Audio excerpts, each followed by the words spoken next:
Hello, everyone, and welcome back to another episode of the 8-Bit Adventures podcast. I am your host, Sean Hayes, and we're back for episode 330 to bring you the latest and greatest gaming news of the week. So apologies for no show for the past 2 weeks. The weekends got away from me. We were busy, and there wasn't really time to do a show like beforehand, like earlier in the week.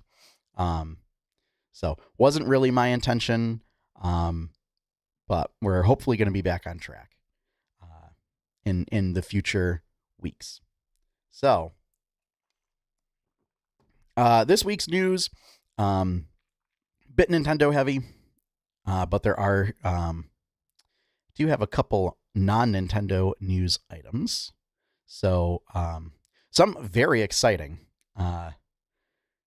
So yeah. Hope everyone's been doing well. I have been playing Xenoblade Chronicles X Definitive Edition quite a bit. I'm now 170 hours in. And am trying to just clear up side quests before it. So the reason why it takes so long is I try and do all of the side quests that are available before progressing the story to the next chapter. Because every chapter that comes out, you get a bunch of new side quests. And so my goal is to try and 100% this game. I don't know if I'll be able to, so we'll see. But yeah, so I'm starting to get to the point where I'm doing like end game builds and things like that, where a lot of the grinding really comes into play. Once I finish that, I don't know. We are getting close to Donkey Kong Bonanza time. So that's in a few weeks. And one of our news topics for today. So that'll be exciting. And just Mario Kart aside from that. So, or filling up my, or clearing out some of my backlog from Switch 1. So thankfully, a lot of the games that I have are compatible. And at least the one Xenoblade that I have yet to play seems to it did get some sort of like stability patch. So yeah, it because the other ones seem to have like stretching issues, or where the resolution wasn't designed for 4K. So just some issues. People are having some graphics problems with that. So yeah. Why don't we get into this week's news?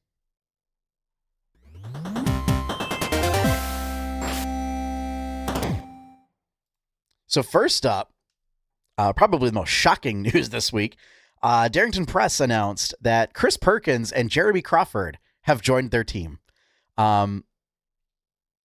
So a couple episodes ago, talked about their announced retirement from Wizards of the Coast.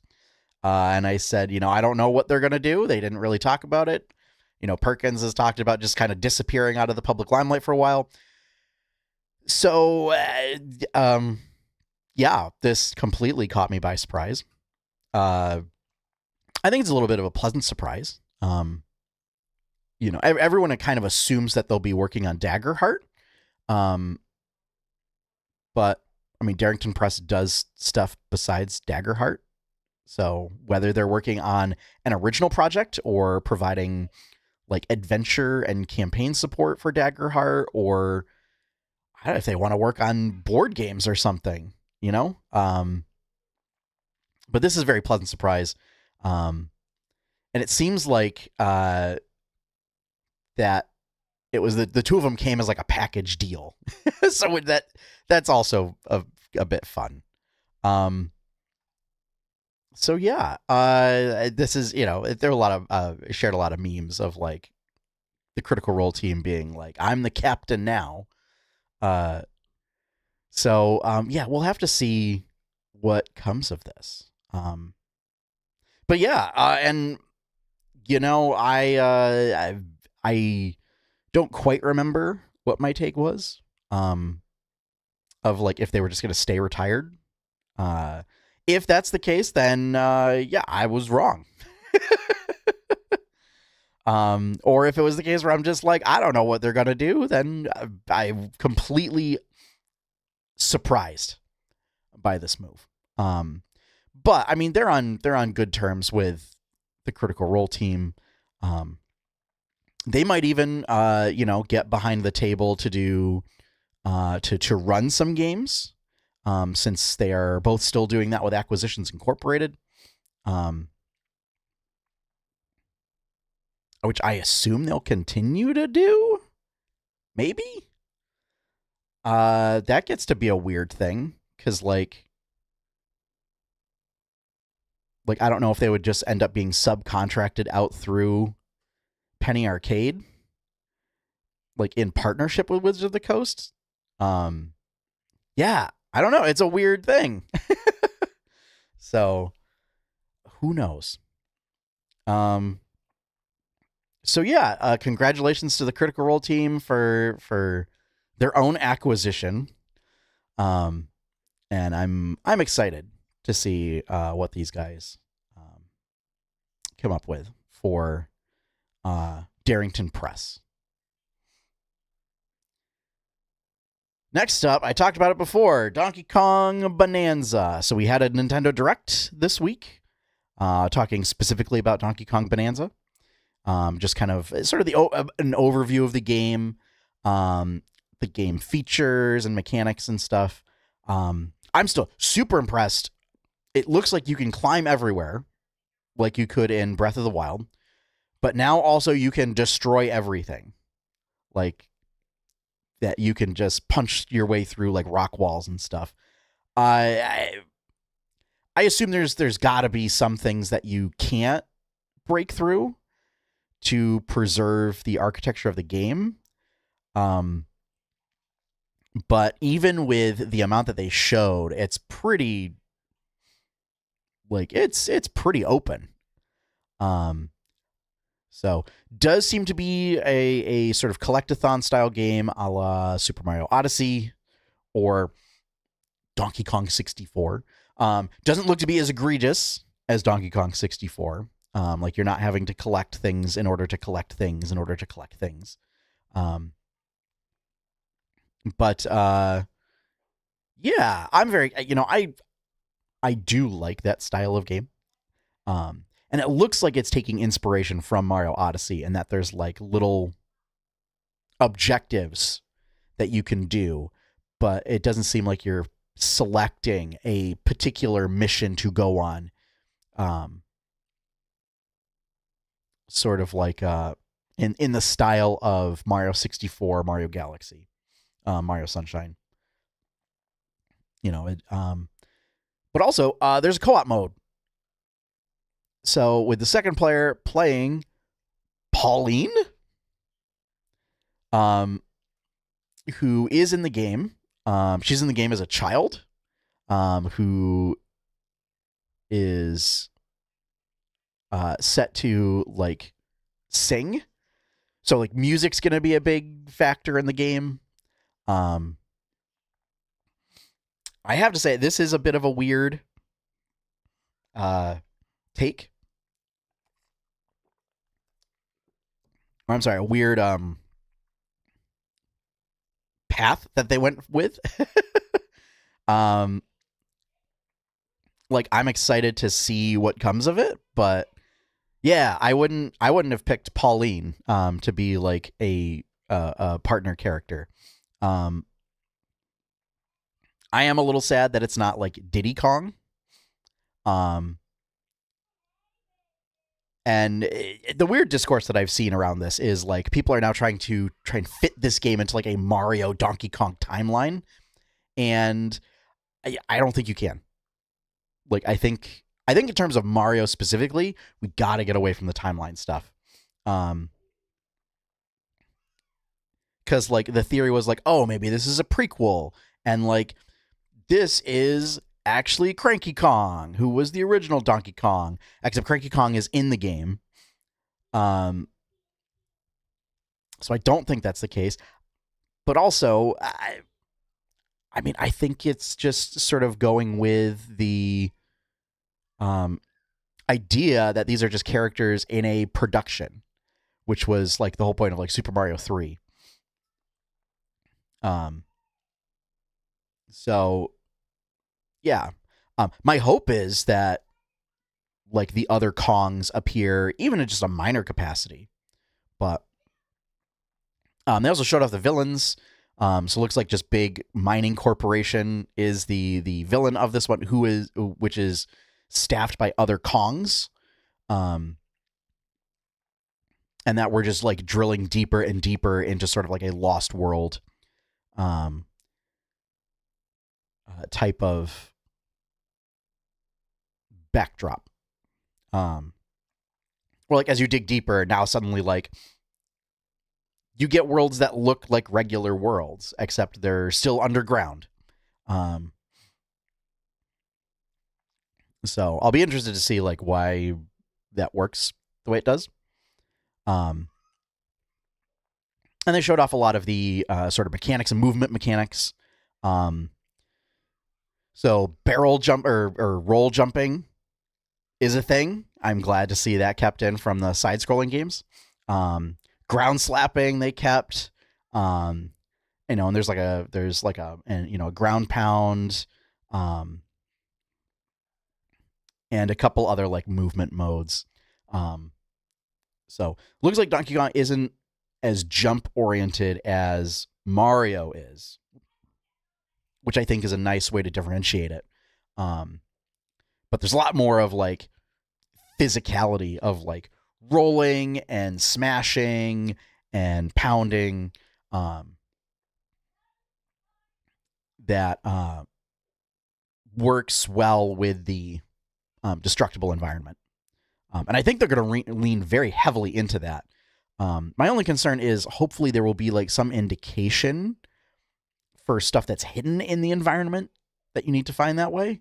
Because otherwise, like I don't want to have a game where you just like have to absolutely clear out everything. Just because that can get very tedious. So yeah, but also co-op.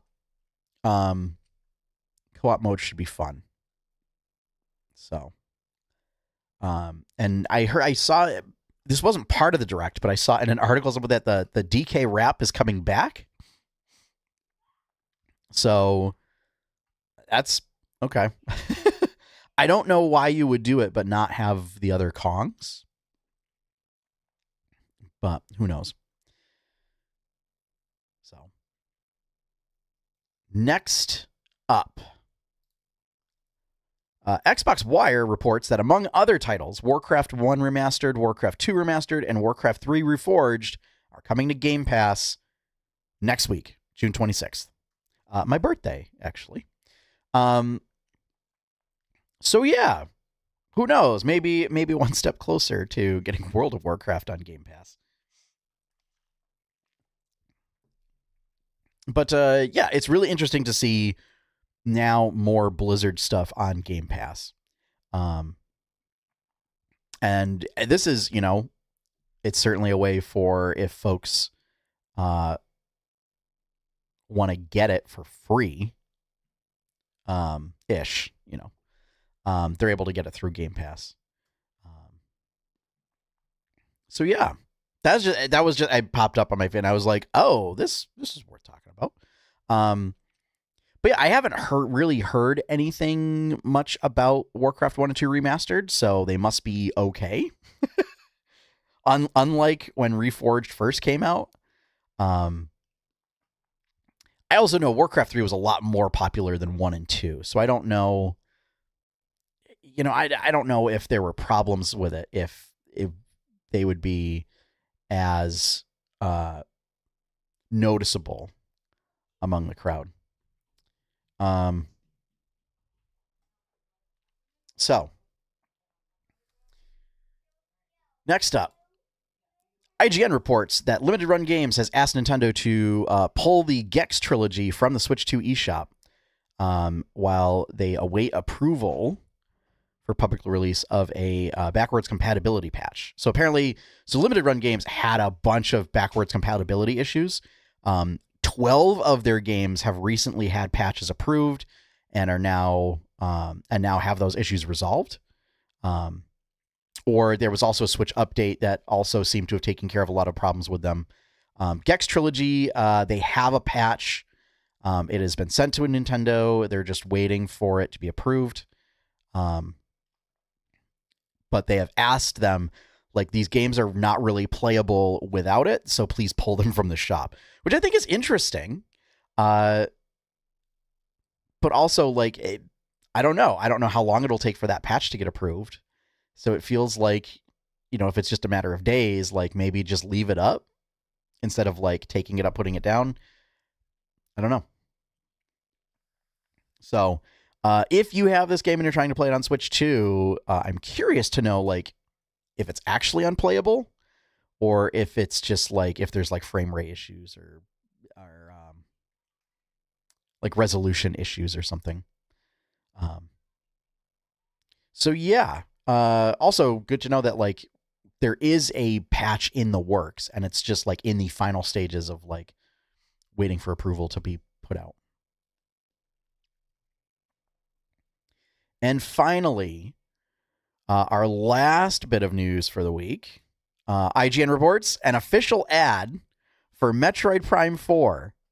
It's an official poster for the game at London's Oxford Circus tube station, which I assume is like a subway. So this is apparently like part of a whole series of ads and banners and stuff for Nintendo. It's like a whole section of the station. And this is just like the last one in that. Has, for folks who are listening to the audio podcast, has on it, so it's got a big splash of it for Metroid Prime 4, Nintendo Switch 2 edition specifically, and then it's got a big thing that says out now. Just to clarify, that is not the case. It is not, in fact, out now. And Nintendo has made a statement that said that is incorrect. It is still slated for a 2025 release, but no release date has been confirmed outside of that. It is definitely not out now. Unclear as to what happened here. I have heard some theories of like that normally there's like a sticker that goes on it that like has like a coming soon or a release date or something, and then like you just peel the sticker off when it's out. That seems weird, but I don't know, maybe that's true. So yeah, so to any listeners who might have seen this and didn't hear the official word, no, it's not out now. You didn't miss anything. But yeah, and I'm just curious to see, like, because this is definitely like a Nintendo of Europe thing. I wonder at what point it failed. If it was like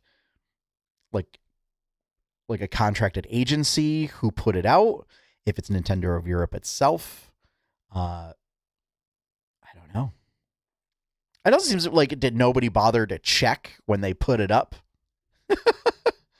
Like, so, which that says to me that there was some issue like with an agency that did this. Because like they wouldn't know. Like Nintendo of Europe would obviously like put it up and be like, that's wrong. So yeah, I don't know. Unless like they put unless there was a different poster that they were supposed to put up. Yeah, I don't know. This also strikes me as particularly interesting because I work in advertising. And so yeah, I'm just like, where was the QA on this? Because like that seems to be a very simple thing of like, hey, is this the right one? So that leads me to believe that like it might have been an outside agency that was putting these up and then just like didn't know that it needed to be questioned. But then, like, also, how did they get the wrong one? Right? So,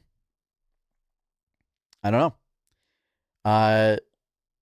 It's just weird. It's weird, especially for something, that,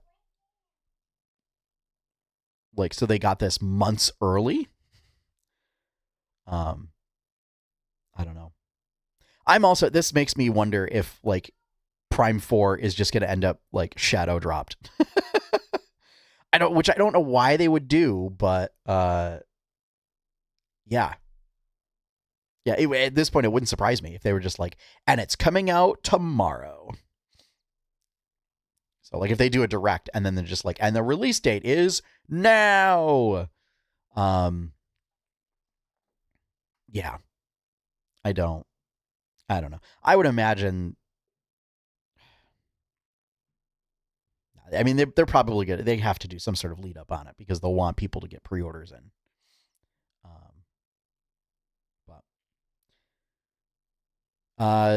So that will wrap things up for this week. So a little bit of a shorter episode, but it was mostly Nintendo focused and just still having trouble getting back into the swing of things. Now it's school's out, so it's having to do the dad business, just trying to get back into a regular routine for doing this. And I'm dealing with some, like, medication issues that are making just living a little more difficult than usual. So, please forgive me for, a bit of a shorter episode in the 2-week break. But hopefully, starting this week, we'll get back on a regular track. Thank you all for joining me. If you would like to see more content from 8-Bit Adventures, be sure to check out 8bitadventures.com. If you'd like to help support this content, the best way to do that is to become a patron at patreon.com/8bitadventures. Big shout out and thank you to all of my current patrons. You can become a patron for as little as $1 a month. $1 US a month. Opening theme is One Up by Professor Shy Guy. You can find his work over at professorshyguy.bandcamp.com. And with that, we are done for this week. So, as always, thank you everyone for joining me, and have fun, happy gaming, and enjoy your pie cake.